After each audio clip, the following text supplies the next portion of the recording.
नमस्कार, सुमन्स किचनमध्ये आपलं स्वागत आहे। आज आपण झणझणीत अंड्याचं पातळ रस्सा भाजी कशी बनवायची ते बघणार आहे। याला तुम्ही कालवणही म्हणू शकता। तर आता आपण वाटण्यासाठी काय काय घेतलेलं आहे ते बघूया। आपण कच्चंच वाटण बनवणार आहे। तर बघा, इथे मी अर्ध्या वाटीची अर्धी वाटी खोबरं हे अशी चकत्या करून घेतलेले आहे। त्यानंतर 1 चमचा तीळ घेतलेले, 2 हिरवी मिरची, 10 ते 12 लसूण पाकळ्या आणि अर्धा इंच आलं घेतलेलं आहे। 1 मोठा टोमॅटो कट करून घेतलेला आहे, 1 मोठा कांदा कट करून घेतलेला आहे आणि अगदी थोडीशी कोथिंबीर। आता हे मिक्सरला आपल्याला पाणी न घालता बारीक वाटून घ्यायचं आहे। गरज वाटली तर थोडंसं पाणी घालायचं आहे। तर आता आपण हे सगळं वाटून घेऊ। तर तुम्ही इथे बघू शकता, छान असं आपण हे वाटण तयार करून घेतलेलं आहे। एकदम बारीक असं हे वाटण तयार करून घेतलेलं आहे। तर चला आता आपण सुरुवात करूया। तर बघा, गॅसवर कढई गरम करायला ठेवलेली आहे आणि त्यामध्ये आता आपण तेल घालून घेणार आहे। आता तुमच्या आवडीप्रमाणे तुम्हाला तेल घालायचं आहे। इथे मी जो भाजीचा चमचा असतो त्या चमच्याने अर्धा चमचा तेल घातलेला आहे। तर बघा, कढई आपल्याला पूर्णपणे गरम करून घ्यायची आणि मगच त्यामध्ये आपल्याला तेल घालायचं आहे। आता तेल गरम झालं त्यानंतर आपल्याला यामध्ये घालायचं आहे जे आपण वाटण केलेलं आहे ते वाटण आपल्याला यामध्ये घालून घ्यायचं आहे। अंगावर उडतं त्यासाठी आपल्याला हळूवारपणे घालून घ्यायचं आहे।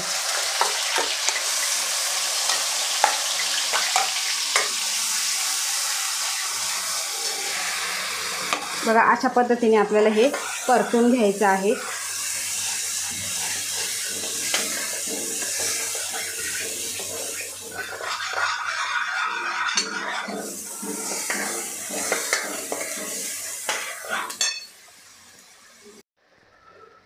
तर बघा, आपण इथे कच्चा मसाला घेतलेला होता। सगळं वाटण आपलं हे कच्चं होतं। छान असं आपल्याला मीडियम गॅसवर हे परतून घ्यायचं आहे। आपल्याला तेल सुटेपर्यंत परतून घ्यायचं आहे, म्हणजे यातला जो कच्चेपणा आहे तो निघून जाईल। तर तुम्ही बघू शकता, वाटणाला छान असं तेल सुटलेलं आहे।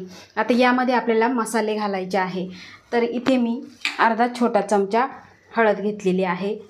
त्यानंतर आपल्याला चवीनुसार मीठ घ्यायचं आहे, अर्धा चमचा गरम मसाला, 1 चमचा मिरची पावडर, 1 चमचा काश्मीरी पावडर आणि अर्धा चमचा इथे मी काळा मसाला घेतलेला आहे। हा घरगुती मसाला आहे। याची सुद्धा रेसिपी मी माझ्या चॅनलवर अपलोड केलेली आहे, तुम्ही बघू शकता। आता पूर्ण आपल्याला हा मसाला परतून घ्यायचा आहे। परत याला तेल सुटेपर्यंत आपल्याला परतून घ्यायचा आहे।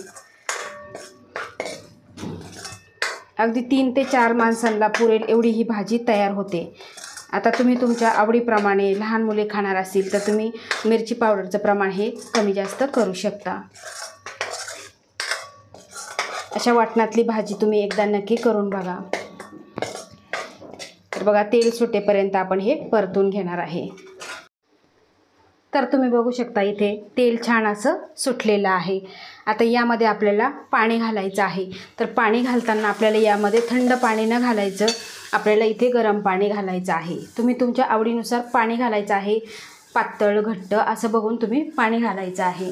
आता इथे मी पाणी घालणार आहे गरम पाणी। तर इथे मी 1.5 ग्लास पाणी घालणार आहे।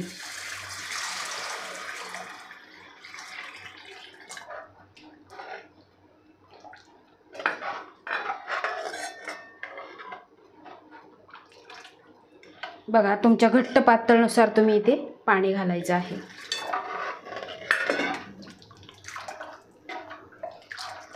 आता याला छान आपल्याला उकळी घ्यायची आहे। गॅसची फ्लेम आपल्याला मीडियम ठेवायची आहे।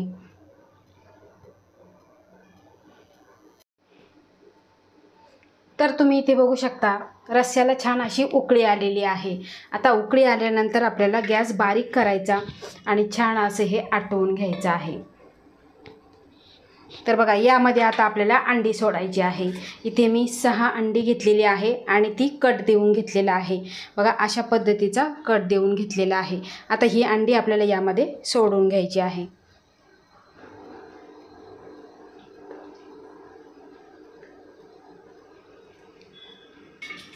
आता यावर आपल्याला घालायची आहे थोडीशी कोथिंबीर। आणि मंद गॅसवर छान असं हे आटू द्यायचं आहे. खूप चविष्ट भाजी होते. यामध्ये तीळ घातलेले आहे. तिळाच्या ऐवजी तुम्ही मगजसुद्धा घालू शकता.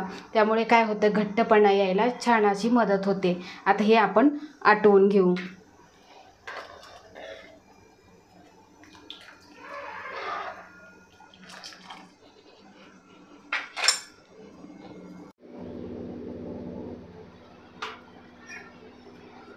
तर इथे तुम्ही बघू शकता भाजीचा कलर आणि भाजीचा घट्टपणा, पातळपणा तुम्ही इथे बघू शकता. तुम्ही भाकरी चुरून खाऊ शकता, भाताबरोबर खाऊ शकता, चपातीबरोबर खाऊ शकता. खूप छान असं हे अंड्याचं कालवण तयार झालेलं आहे. आता यावर आपण घालूया थोडीशी कोथिंबीर. आधी पण घातलेली आहे, आत्ता पण आता यावर कोथिंबीर घालू.